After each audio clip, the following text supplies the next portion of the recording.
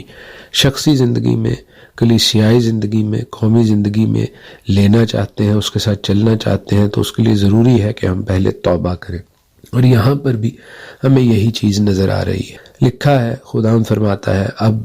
پورے دل سے اور روزہ رکھ کر اور گریہ ازاری اور ماتم کرتے ہوئے میری طرف رجوع لاؤ، اور اپنے کپڑوں کو نہیں بلکہ دلوں کو چاک کر کے خداوند اپنے خدا کی طرف متوجہ ہو، کیونکہ وہ رحیم، مہربان، قہر کرنے میں دھیما اور شفقت میں غنی ہے، اور عذاب نازل کرنے سے باز رہتا ہے۔ عزیزو، آج بھی خداوند کا یہی میسج ہے کہ اپنے کپڑوں کو نہیں بلکہ اپنے دلوں کو عاجز حلیم کر کے، چاک کر کے خداوند اپنے خدا کی طرف متوجہ ہوں، کیونکہ وہ رحیم اور مہربان ہے۔ وہ چاہتا ہے کہ آپ اس عذاب سے، آنے والی مصیبت سے بچ جائیں۔ بہتر یہی ہے کہ ہم خداوند کو قبول کریں۔ اس کے لیے توبہ کی ضرورت ہے، اس کے لیے خداوند کے حضور اپنے آپ کو عاجز کرنے کی ضرورت ہے۔ خداوند آپ کو اپنے پاک کلام سے، آج کے پروگرام سے بہت برکت بخشیں۔ خداوند آپ کے ساتھ ہوں، آمین۔